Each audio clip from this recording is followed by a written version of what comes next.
Hello everyone. তো দেখো আমি এখন বাপের বাড়িতে আছি, আর বাপের বাড়িতে শুধু দাদাই আছে, দাদা আছে আর সামনে দিদিও আছে। দাদা এখানেও আসা যাওয়ার মধ্যেই থাকছি, দিদির ওখানেও যাচ্ছি, এখানেও আসছি, এরকম। তো দাদা আমাকে কোনো কাজ করতে দিচ্ছে না। দেখো এইগুলো কিন্তু সব দাদাই বানিয়েছে, আর ও ভীষণ স্পিড রান্না বান্নায় তাড়াতাড়ি করে আবার ও ডিউটিও চলে গেছে।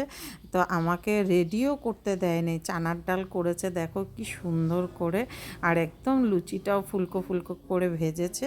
আর সমস্ত কিন্তু ওই এগুলা সাজিয়ে রেডি করেছে, আর ও কিন্তু যেরকম সেরকম খায় না, খুব সুন্দর করে দেখো পেঁয়াজ টেয়াজ দিয়ে রেডি করে দিবে। আর এই মিষ্টিগুলো আগের দিন আমার বান্ধবী এসেছিল দেখা করতে, ও নিয়ে এসেছিল, তো সেটাও নিয়ে নিলাম।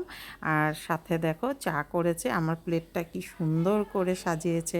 বিয়ের পরে দাদা বলো, মা বলো, বাবা বলো, আমাদের মানে খাতিরটাই আলাদা থাকে, তাই না বলো? তো সবাই ভালো থেকো, সুস্থ থেকো। আজকে তাহলে আসি, টাটা।